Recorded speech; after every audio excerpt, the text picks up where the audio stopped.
Perfect. Okay, so welcome everyone for another edition of Crossroads. Before I forget, I should announce the next Crossroads is going to be on September 25th from 7 p.m. Japan time, and we'll have a roboticist Yuki Nagai from the University of Tokyo will give an exciting talks between robotics and neuroscience. So in general, if you are joining us for the first time, like every month, we talk about intelligent sciences and artificial life, AI, different aspects of intelligence globally. And this is organized by Cross Labs, our research institute, which is basically a new kind of a university. And instead of me telling you everything about it, I'll post a link down below to crosslabs.org, crosslabs.org. Globally, we are doing fundamental research, but we are also collaborating and funded by Cross Compass, which is an AI company based in Tokyo. And so this event is organized by Antoine, Katsu, myself, and a few other people, Stephen, Yasmin. I have a lot of people to thank for this. But tonight we have also our speaker and everyone present to thank. So our special speaker tonight is Bert Chan. He is an independent researcher on artificial life. He's based in Hong Kong, and he's joining us virtually right now because our events are virtual. He graduated from computer science from the Chinese University of Hong Kong, and then studied cognitive science in Lund University in Sweden. He's interested in AI, ALife, but also a very cool set of infographics. Also, I think typeface design I saw on your website, Bert. Yeah. It seems like you're interested in many things. He received a series of nice prizes, mentions in Virtual Creatures and ALife Art Awards as well. He has some very nice work that I'm not going to talk too much about because he will present it in a few seconds.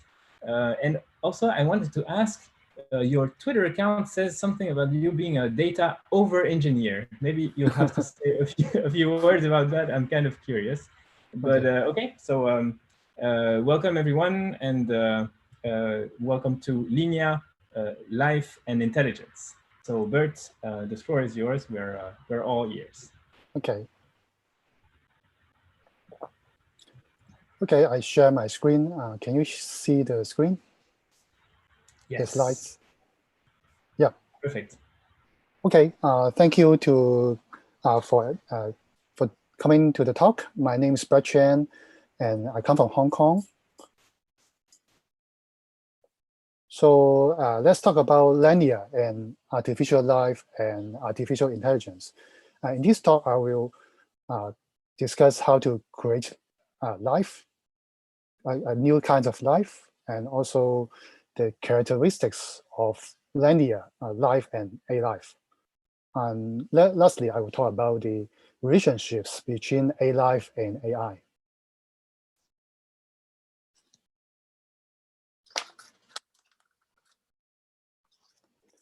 Okay, how to create life.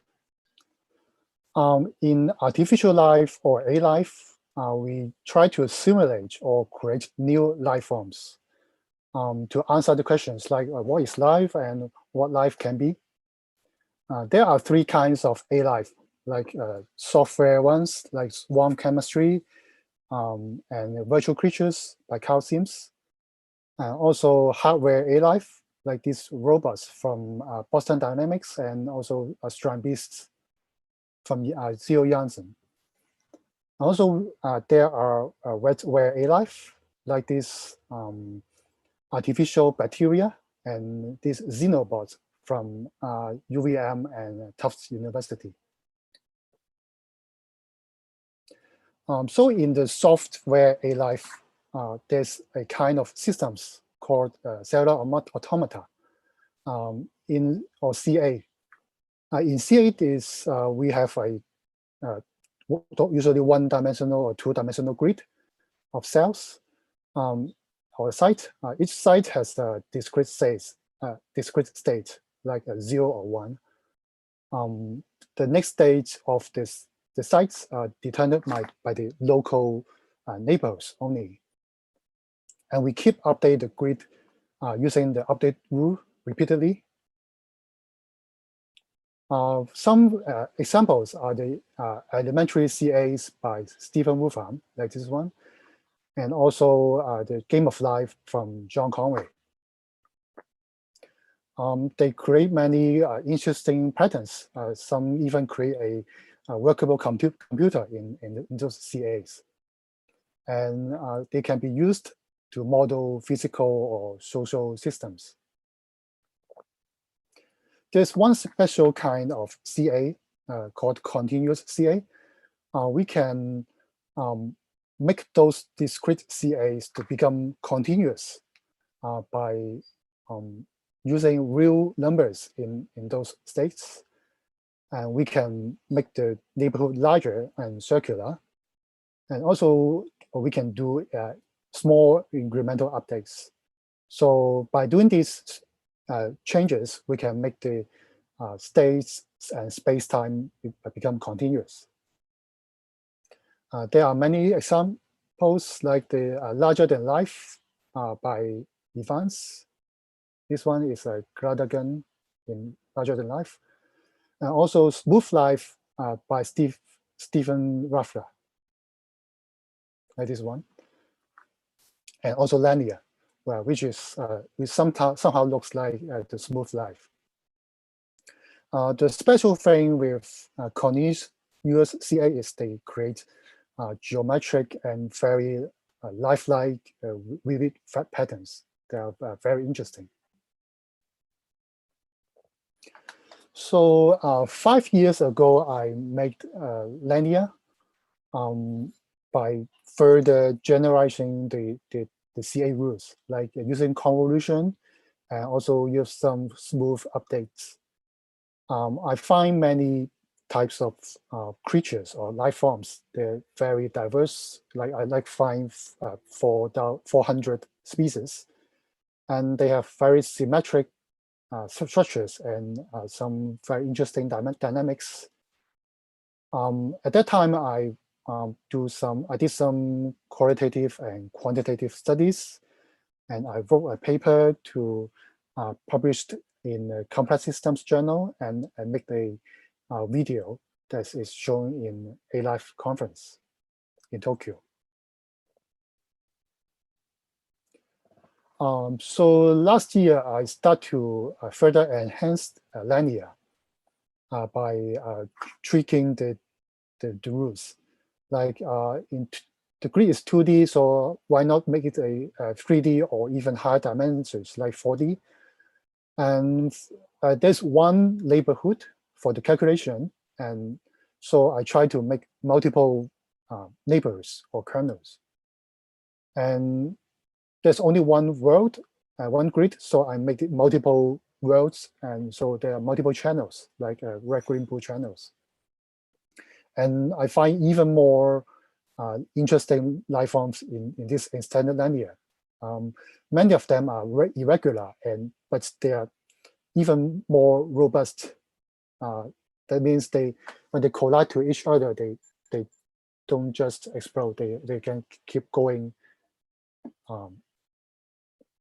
I also wrote a short paper and made a new video that is showing in the ALife conference in Montreal.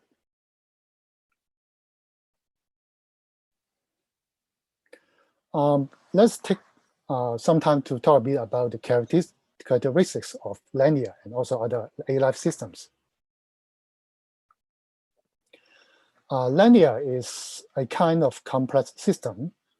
What I mean by complex system is a system that is composed of many interacting components. Like in CA, we have many sites, a grid that those sites are interacting with each others. The characteristics of complex systems is they have complexity, nonlinearity, and they are capable of self-organization and emergence, etc. For complexity, it means they have some behaviors that is not easily inferred from the system itself. And for nonlinearity, that means the system as a whole is more than the sum of its parts. There are many kinds of this kind of complex systems, like cities, ant colonies, many of the ALife systems like Lenia, and also the whole biosphere of the Earth, and also the human brain, or all kinds of brain is also a complex system. That means linear, life, and intelligence, they are all belongs to complex systems. And if we study one and knows better, then we can know others better too.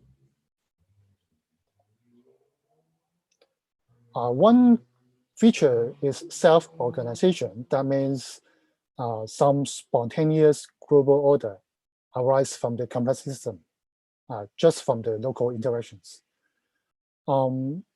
Those global order are usually spatial temporal patterns that they evolve over time. They are decentralized and distributed.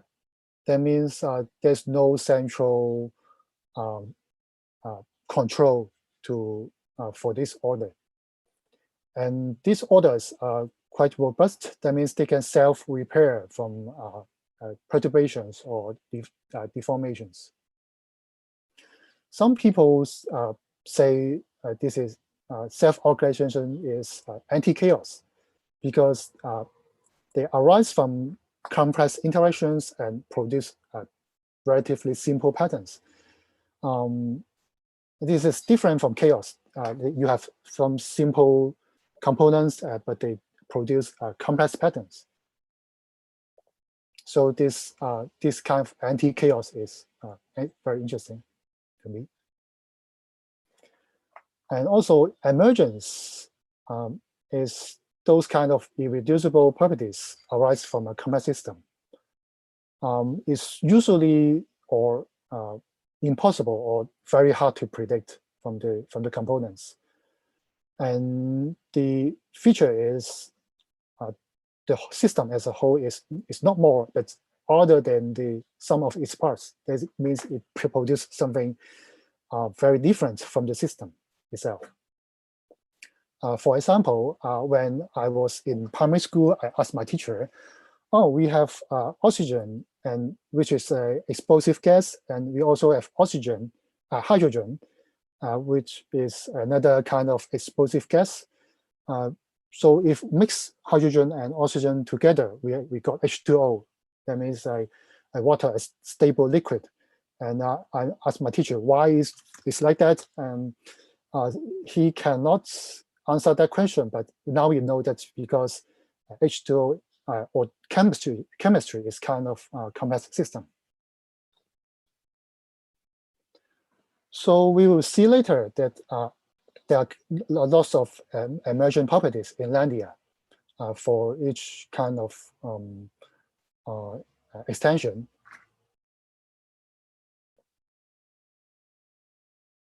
So we talk about the emergence in Lenia. It's very interesting. There are some general features for the life forms of the creatures in Lenia. We can somehow group them into many kinds of species or even orders, families, genus, something like that. These creatures, like you see here in this colorful group of creatures, they are analog. That means they are fuzzy in nature and not like the digital, very digital-like patterns in Game of Life. And they are also plastic. That means they can resist changes, and like you try to transform them or make some random values, they can still persist. I've studied the morphologies of these patterns. There are many kinds of symmetries, like radial, bilateral, or spiral symmetries. They're very beautiful to look at.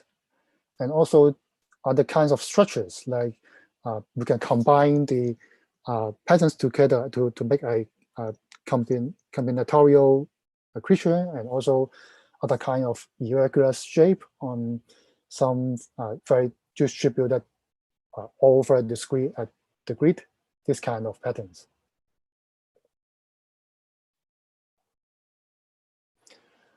And there are many kinds of dynamics in these patterns. You can see here is some kind of linear or zigzag moving, or some rotation or gyrating motions. And also some of them are just not moving, or some of them even move in some chaotic path. You can't even predict the next move.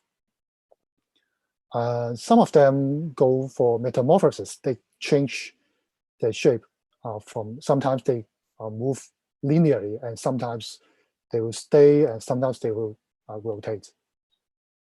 You can't just predict these patterns to be produced in a cellular automata.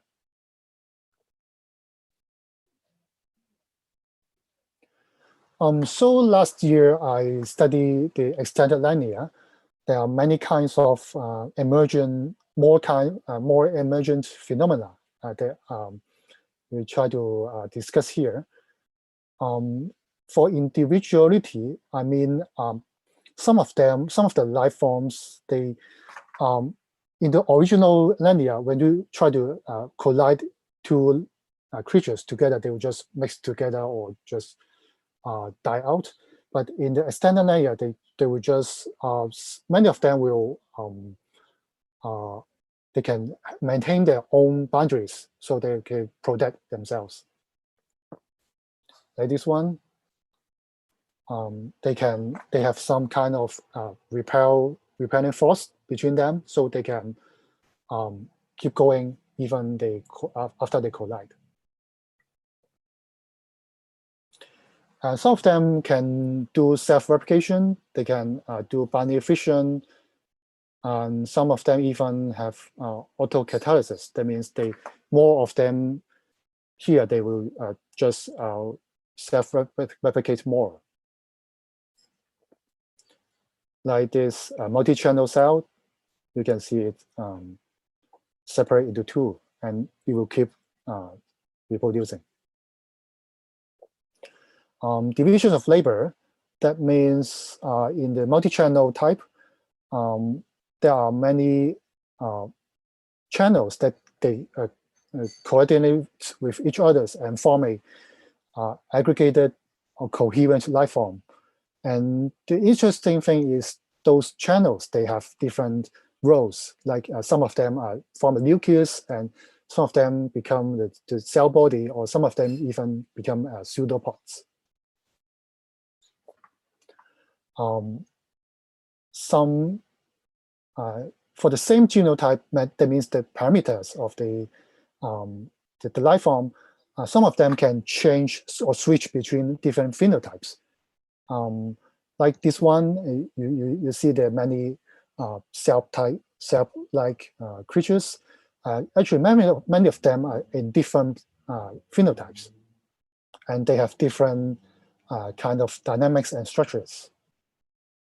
And together they form like colonies or tissue-like colonies. There's a list like these ones. They keep changing their forms. So the life forms are becoming even more lifelike.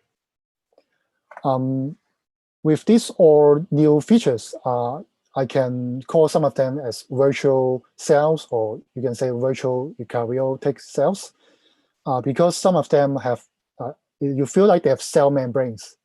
The division of labor make them look like they have some kind of organelles, and they have cell differentiation for the polymorphism, and some of them form colonies, and they become you can say is some kind of multicellularity.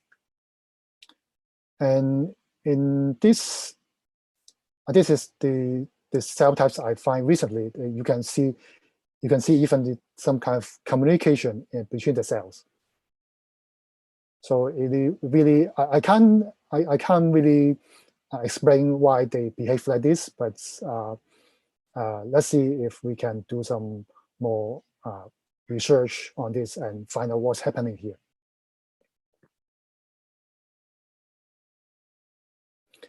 When we take the system to 3D or higher dimensions, the it's like a whole new dimensions. Like you see the radial, the polyhedral symmetry in the top one, and also other kinds of very strange kind of physiology happening. Like this, the bottom one is some kind of snake eating food dots, like the Nokia game. And also find some simple creatures in 4D, but we want to find more 3D or 4D patterns, because it's only, I can only find a few of them for now. This I've described the system or the life forms of Lenia. So let's discuss Lenia in the broader context of artificial life and artificial intelligence. What's mean by what it could mean in these areas. I somehow feel that the research of Lenia is in the crossroad of different fields like biology, artificial life, artificial intelligence, and also computer science, like the digital arch, or talk about the Turing computers, and also mathematics, when I try to study the time series and also treat the system as some kind of differential equation systems. So by studying Lenia, perhaps we can understand more about this. We have more knowledge in this different kind of fields. So it's not just some very pretty patterns. It may have some kind of usage in science. We focus in life and intelligence. There's four kinds of these systems, like biological life and artificial life, and also biological intelligence, that's the brain, also artificial intelligence. You can think of the very intricate the connections or the between these four kinds of system or area. And I hope that the Lenia can be the bridge, can form the bridges between these four areas. Between ALife and AI, there are two ways to, one way is go from AI to ALife, and one way is another way. In one way, we can apply AI methods to study Lenia, so that Lenia becomes some kind of a playground or test beds for those AI methodologies. Actually, some researchers, they start to find me to try to apply their AI methodologies, like NeuroOD or other kinds, to try to apply to Lenia and see what happens.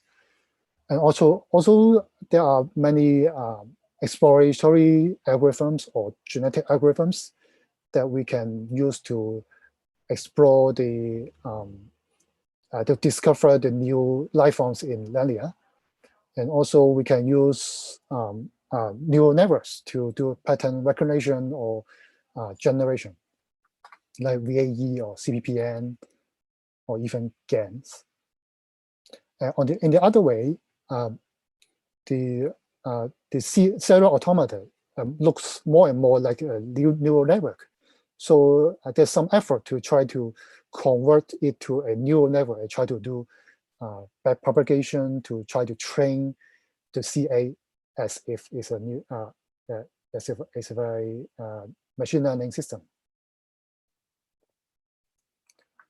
Talking about the exploratory algorithms, like the genetic algorithms are used in my program. It can really produce some more patterns automatically, and other research teams like Arita in Nagoya University, they also use they're using genetic algorithms to work of another kind of linear system. And I only use survival as the criteria, the selection criteria in these genetic algorithms. There are also other curiosity-driven algorithms or novelty search algorithms, like some the team of Pierre-Yves Audier in India, and they're using IMPEG to study Lenia, like this system. There's very formal and very amazing system to study Lenia. And also we can use novelty search or quality diversity made by Ken Stanley et al. And also I'm thinking to use neural evolution to evolve the linear architecture. For example, the CA needs system by Michel that I will try to I understand these systems and apply to Lenia. And we can also treat CA as a neural network, or more precisely, like some kind of recurrent residual convolutional neural network. So that means the CA, the linear architecture itself can be evolved. It can be evolved using techniques like neural evolution. That I will try later. And some researchers suggest that we can even try to train the linear. But I have a question. What is the loss function of this neural network? So I will try to think about it later. And there's some related works in this direction, like Alex Motwin-Zeff in Google. They make a very, very amazing neural CA that try to generate or regenerate some emojis using some kind of CANN hybrid. The result is very, very inspiring. So the crossroad between ALife and AI, there's one very important thing called open-ended evolution or open-endedness. That means it's like evolution in biology that it's just one single process starting from a billion years ago, but it's just one single run, but it generates infinite complexity, an infinite kind of lifeforms, perhaps forever. You just can't stop. So we try to replicate open-endedness in ALife systems or even AI systems. Tim Taylor, in his paper, discussed how to achieve open-ended evolution by exploratory, expansive, or transformational evolution. So I think Lenia achieves some kind of this evolution characteristics. And some even like Ken Stanley or Thomas Mikolov, they think that open-ended evolution may be an important component or the role to artificial general intelligence. That means just drawn kind of AI. That means the AI can just evolve itself to become even more intelligent.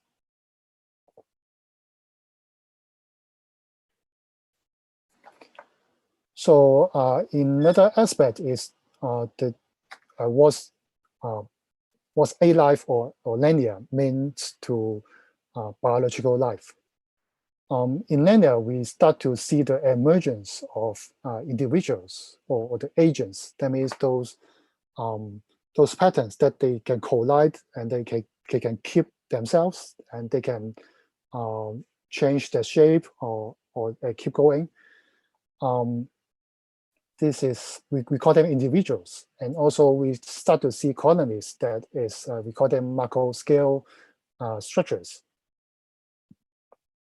So I have the question of, so we can recognize by our human eyes, we can recognize them.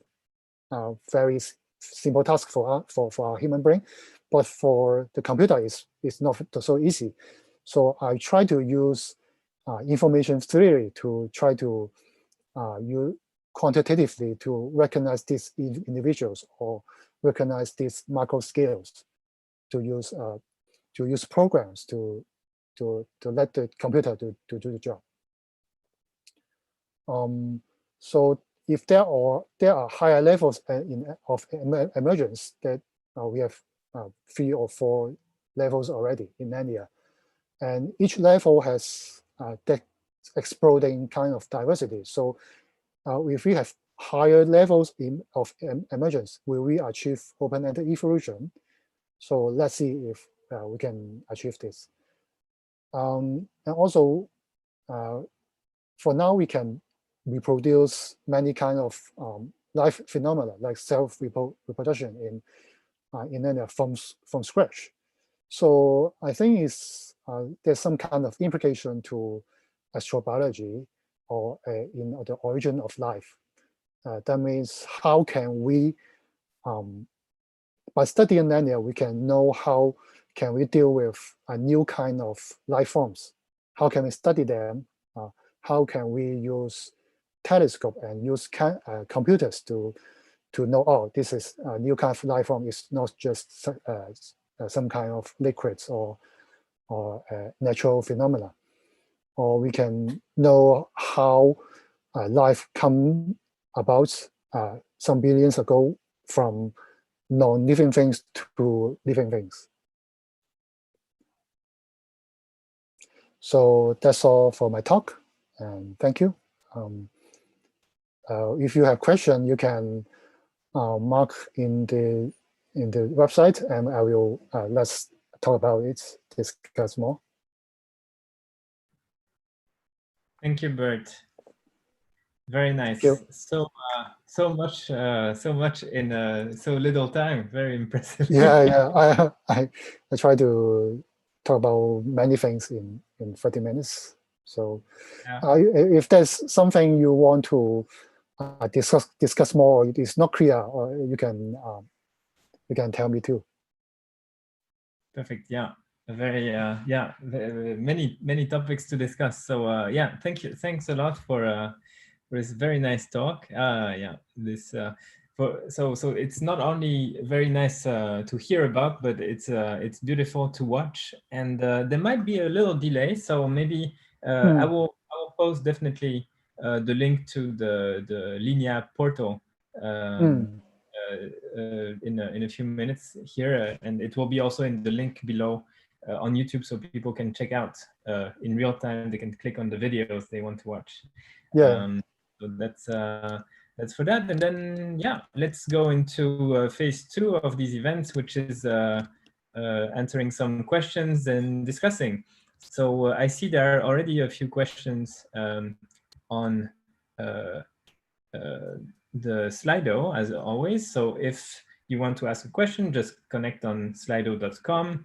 The link is in the YouTube chat, and the code is crossroads in one word. All right. So yeah, maybe from the top. Shall I read it? Yeah, sure. So in machine learning, higher dimensions means harder problems because of the curse of dimensionality, sparsity. When Lenia goes from 2D to 3D, are life forms easier or harder to find? Ah, interesting. Okay. So yeah, in Lenia, what means by higher dimensions? 2D or 3D, yeah, the life forms are harder to find. I'm not sure why for now, but it's it's like a vast oceans. That means I think it's harder to find stable patterns in a 3D grid or 4D grid. And even even we can find some life form, the patterns, there tends to be more like spherical stuff, or not those very the internals are not that interesting than 2D ones. And also there's another kind of higher dimensions in Lenia. That means we have more parameters in Lenia. That means there's even more combinations in the system. So that's really a curse of dimensionality in Lenia. If we have like now we have 100 parameters in the latest version, so it's really hard to find new creatures. But as long as one is really even more interesting than the ones that we have fewer parameters, like the ones you see, they are really like some cells moving around. They have 100 parameters.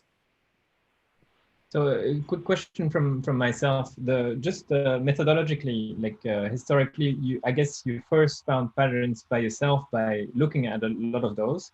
Did you switch when did you switch to use something else maybe, and what do you use now to find individuals? You mean switch to other methods? Yeah. Yeah. At first, I just do everything by hand and by my eyes. So it's really very time consuming, but the experience is very good because you keep finding new discovery every day. That is very good feeling. But as the dimensions gets higher, is now nearly impossible to do by hand. So I try to use genetic algorithms, or are already starting to think of how to use neural evolution or IMPG to let the computer to do the exploration for us. So when I have a nap, then I come back, then it will show me some new patterns. It will be the best scenario. Right. Yeah. Let's talk a bit about detection later. But I see there's one question here. Can you find any CA with learning abilities in Lenia? No, not yet. I think if we can find something that is capable of learning in the ALife system, that is really, I think it is really some kind of Nobel Prize winning thing to go on, because if it can learn by itself, that means we can just keep it running, and it will do all the stuff by itself. That means we can achieve open-ended evolution, I guess. So for now, I think it's far from that in Lenia, but we can try to do some learning. We can try to see if the CA architecture then can do some learning. Yeah, but not for the patterns. But I guess just to try to sell yourself, because you're not selling the like those patterns are pretty amazing, and they certainly hold quite a few bits of information in each of them, right? So there is some memory in each pattern, and it preserves itself through time, so it projects it to the future. So now if you have maybe 2 attractors for those patterns, that's enough. And if you can switch between them, there you already have one bit of okay. in switching, right? So Mm. so maybe you do have some learning patterns already, and maybe there is a method to discover them. Okay. Yeah, for some of the when I talking about the polymorphism, there's some of the patterns they can switch Mm-hmm. the type. I think you can say there's some memory there. They can remember what happened to them. Mm-hmm. Like they have some collision before that they can switch to other type. That is some kind of memory. But for now, I see is the switching is quite random.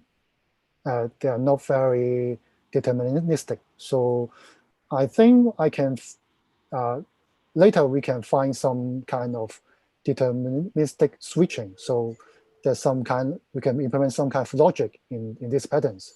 So it can even do some computation using those patterns. So I think it's possible, but not for now. They're too fuzzy. They are just uh, their dynamics are very random. Did you So did you when you say random, does it mean that it does a certain amount of error correction? So you see that the pattern is it's modified by colliding a bit with another one. It corrects to the same shape. I saw that it's happening with the first ones already that you had a few years ago. So if you have the error correction, maybe if you push it too far, then it destroys like in gliders. But if you push it, maybe it can create a different pattern, and that one is being error corrected. I'm dreaming here, but you probably have seen something like this. Right. Yeah. For error correction, yeah, there's definitely error correction in Lenia. That means you introduce some error or some random values in the pattern. It will still survive. It will correct the errors and become and it persists over time.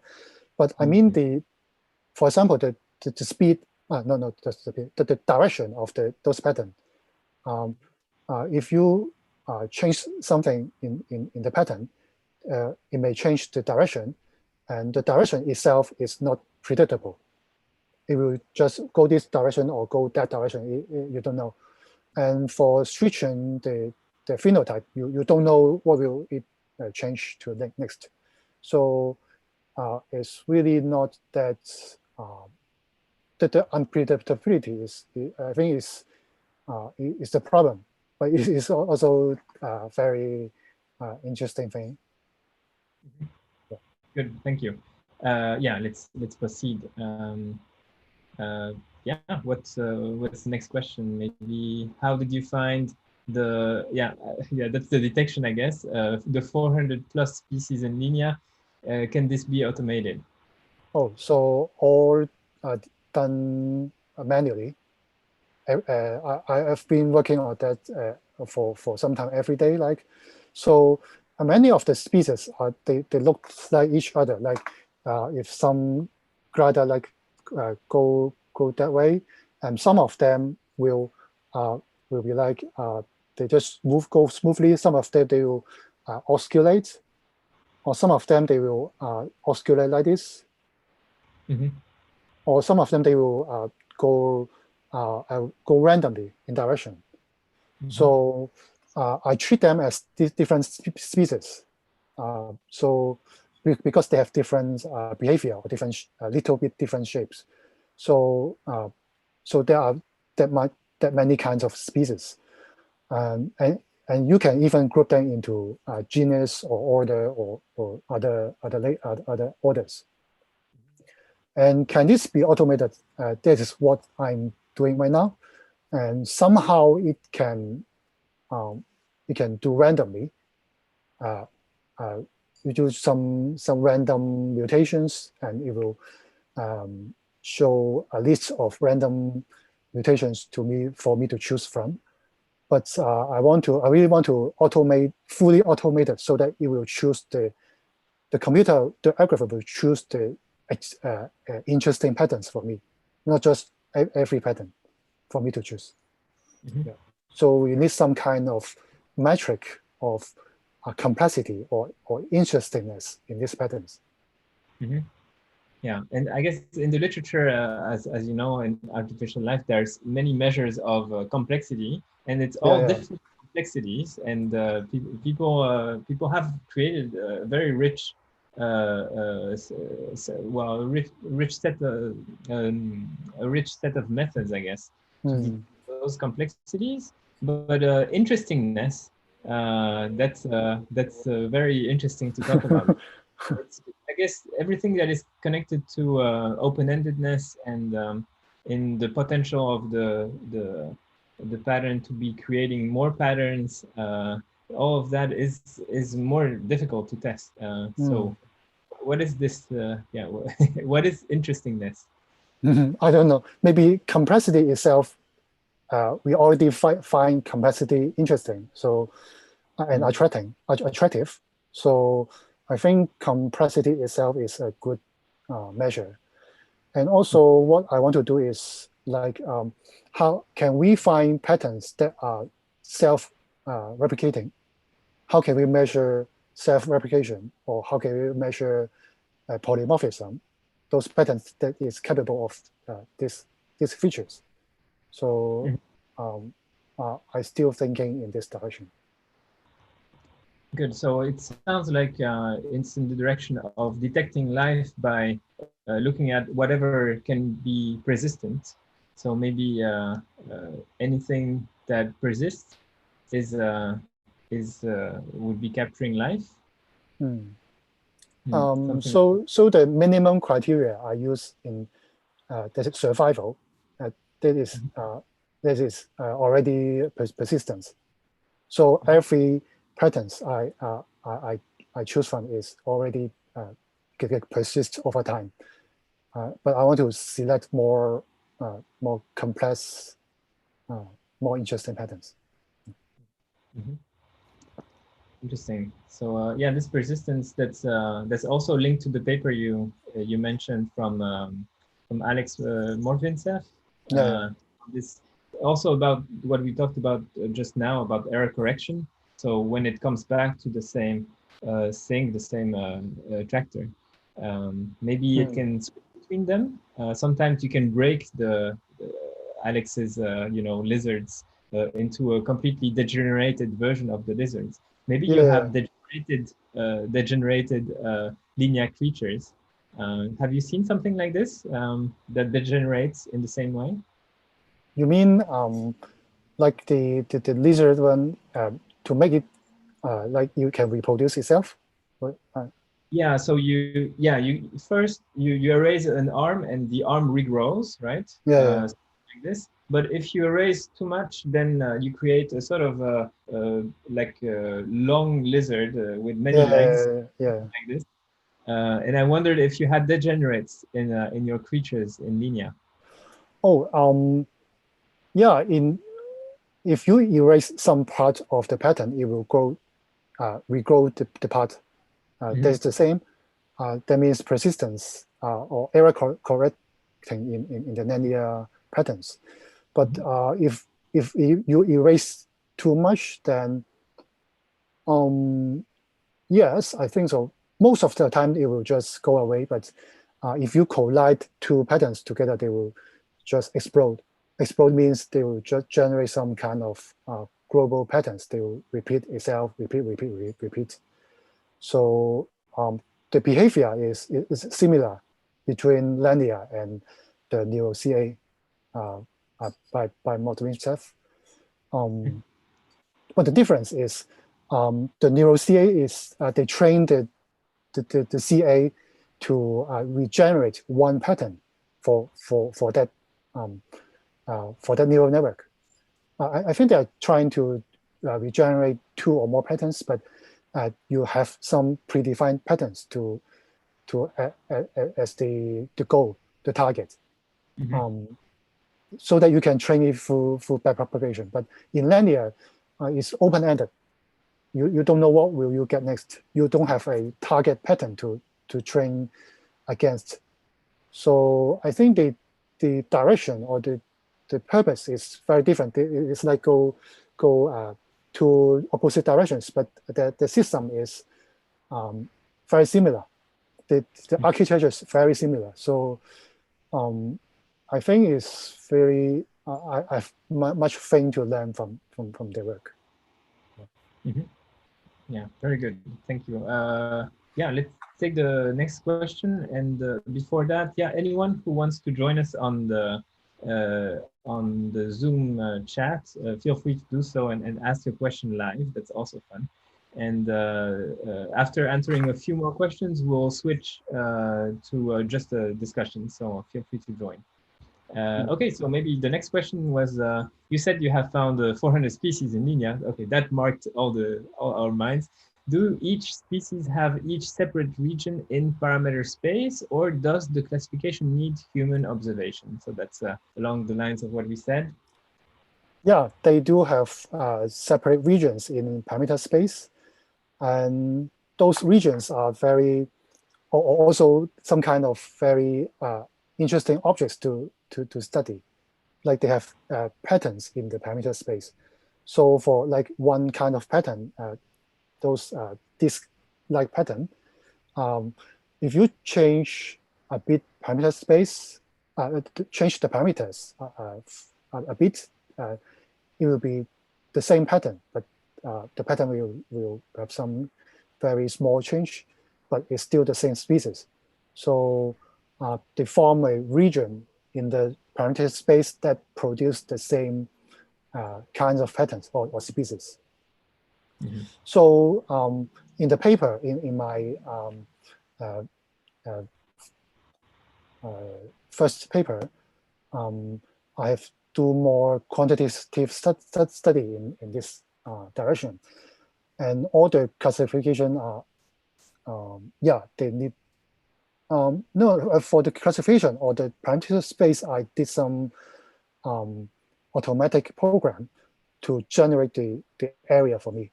But you have to first discover that you have to find those that species first, and then the program will find the region in the parameter space for me. So so it's a good thing that you can have some automation. Yeah. Mm-hmm. Yeah, that would be excellent. It's not easy, but yeah, it would be great to do it. Yeah, let's discuss that a bit later. I have some ideas. I wonder if you maybe already tried them or not. But maybe for now, I think this question came a long time ago. What are what are the? It's a difficult question. What are the industry applications of this research? Can you imagine some applications, and can you share some concrete examples? I guess. That's a good question. I always ask about this. How can we use Lenia for some very formal or very useful research? And as I said in the talk,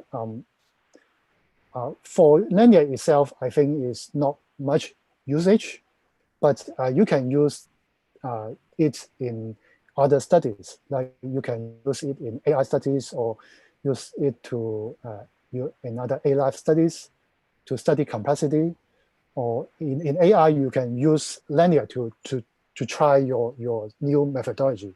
Like if you have a new kind of neural network, you want to use some target system that is very complex, or to try the limitation or to try what can this neural network do. You can use Lenia as the foundation or the test bed for your methodology.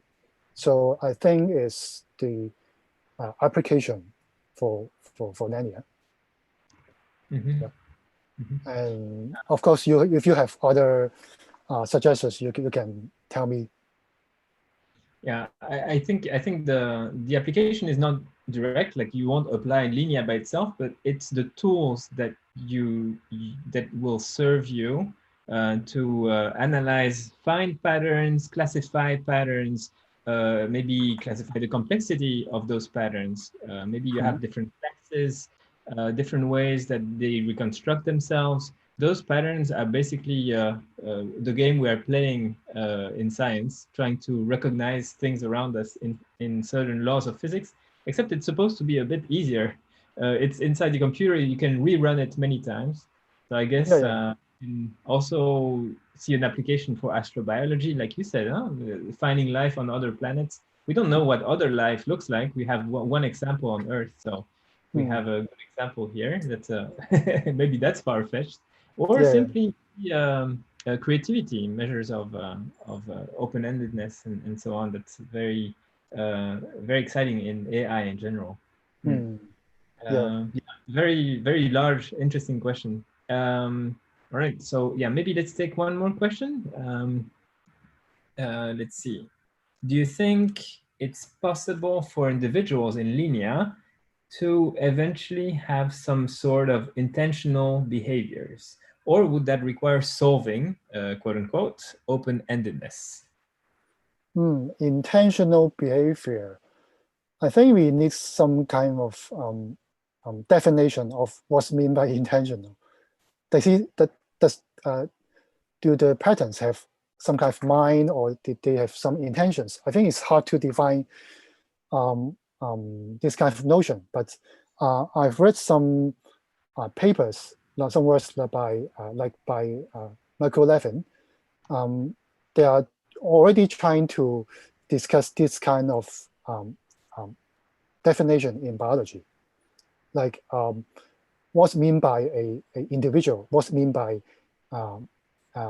an agent, like a person, like you is an agent, you have intention, but the cells that make up of you, each individual cells, they also have their own intentions.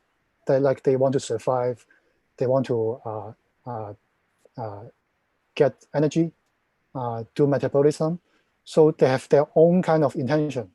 So how can we study this intention scientifically, not just by I feel that they have intention. I feel this city have some kind of mind, but some say, oh no, a city is just a city. There's no mind in a society. It's very good. It's very debatable, but I think it's starting to have some kind of information theory driven formulas to deal with these kind of questions. But I think if we have more and more complexity in Lenia, I think we'll have some kind of intentional agents to pop up in this system. Yeah, I do believe so. Yeah, that's very interesting. Of course, yeah, it's hard to know exactly what the person meant. Yeah, if they want to come ask the question here on Zoom. But yeah, I guess you can have, in a way, goals encoded within those creatures. So if Lenia creatures have encode those goals, yeah, that could be something. If those goals can enclose something open-ended, that would be great. How about swarms of Lenia creatures? Did you find something that created organized, self-organized behaviors of some small swarms, something like that, that could be considered themselves as entities, or you didn't see something like that? Yeah, you can see in the animations in my slides, some of them can form some kind of colonies or swarms. You can say some kind of group behavior is start to going on. They like if they collide with each other, they will just stop here and form a large group of cells, and sometimes they will go away. So I just find a few this kind of colonies. It's not easy to find them. Even if you find those creatures, they don't always form colonies. So in this field case, it's good to study their group behavior. they so it's one thing very worth to study is we in artificial life we have cellular automata, we have like reaction diffusion, we have agent-based systems, agent-based models. But in Lenia, we start to see all these models in the same thing. Itself is a cellular automata. The equations that guiding its rule looks like a reaction diffusion differential equation. And also we can see the agents start to emerge in this system. And we can, I think we can start to treat them as agents in an agent-based model. So it's some kind of mix up with each other. There's no more boundaries between all these models. And also no boundaries between ALife and AI. We can use AI in these models. Yeah. I have some follow-ups, but maybe let's answer the last question and then go into a discussion, and we will disconnect at that point and invite anyone who wants to continue to join us on Zoom.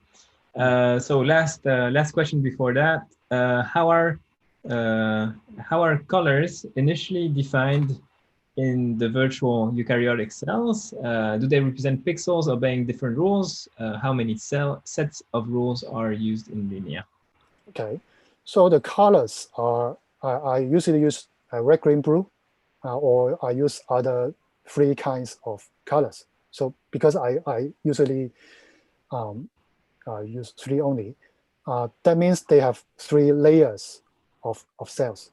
They are parallel, you can say they are parallel universe, or different kinds of grid, free grids.